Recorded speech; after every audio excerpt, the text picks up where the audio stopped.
सरफराज है। मैं senior registrar हूँ सर्विसेज हॉस्पिटल लाहौर में और एज ए कंसल्टेंट काम कर रही हूँ डॉक्टर्स हॉस्पिटल में भी और एक क्लिनिक है कैंट में वहाँ पे भी। और मैं 2011 में मुझे इसका पता चला सोया रहमान थेरेपी का। मेरी सीनियर कोलीग हैं डॉक्टर मरियम, उन्होंने मुझे इंट्रोड्यूस करवाया इससे। और उस वक़्त मेरा ख़्याल था मुझे ऐसा कोई मसला नहीं है जिसके लिए मुझे करनी है।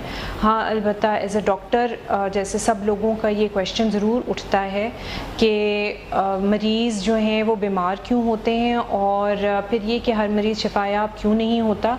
ये सवाल मेरे अंदर भी ऐसे ही थे। तो उन्होंने मुझे कहा कि आप ये किसी को भी करा सकते हैं और अगर किसी पेशेंट को आप कराना चाहें, किसी को आप तकलीफ़ में देखें तो आप ज़रूर कराएं। उस वक़्त से मेरा ये जो है एक एक्सपेरिमेंट या रिसर्च जो था वो स्टार्ट हो गया था और मैंने इसके बहुत जल्दी बहुत मिरेकुलस रिज़ल्ट्स देखे।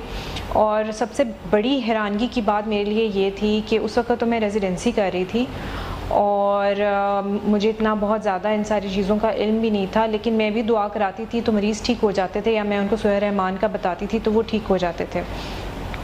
उसमें फिर अगला सवाल मेरा ये होता था कि हम बेस्ट मेडिकल थेरेपी भी देते थे कुछ पेशेंट्स को जो क्योरेबल डिजीज़ के भी होते थे, तो कभी कभार वो भी क्योर नहीं होते थे।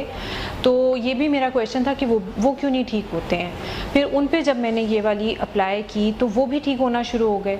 ज़्यादा मेरा एक्सपीरियंस रहा है कोलोरेक्टल कैंसर के पेशेंट्स के साथ, ब्रेस्ट कैंसर के पेशेंट्स के साथ और इस तरह ट्यूबरकुलोसिस के पेशेंट्स के साथ जो कि मल्टी ड्रग रेजिस्टेंट होते हैं, जो कि और किसी दवाई को रिस्पॉन्ड नहीं कर रहे होते, टीबी की आम दवाई को।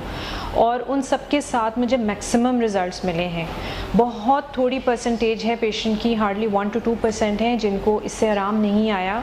और उसके ऊपर जब मैंने सोचना शुरू किया कि आखिर को वो ठीक क्यों नहीं हुए, तो बेसिकली वो हमेशा ये कहते हैं कि हम माफ़ नहीं कर सके, हम माफ़ नहीं कर सकते, या उन्होंने स्ट्रेट अवे इसको करने से रिफ्यूज़ ही कर दिया। तो ये कुछ जो थे वो मेरे सामने थे एक्सपीरियंसेस। इसके अलावा ये कि अपने ऊपर मैंने इसको कैसे अप्लाई किया, मुझे बचपन से ही माइग्रेन की शिकायत थी, जो कि सर दर्द ऐसी होती है जिसका जब एक दफ़ा शुरू हो जाए तो फिर अपना टाइम लेके ख़त्म होती है और बहुत सारी दवाइयों से इसका इलाज नहीं होता। अभी रिसेंटली उसकी ड्रग्स इंट्रोड्यूस हुई हैं और उनके भी बहुत ज़्यादा कंपेरेबल रिज़ल्ट्स नहीं हैं, लेकिन इससे पहले ही मुझे सोया रहमान मिल गई थी और फिर मैंने इसको अपने ऊपर भी इम्प्लीमेंट किया है।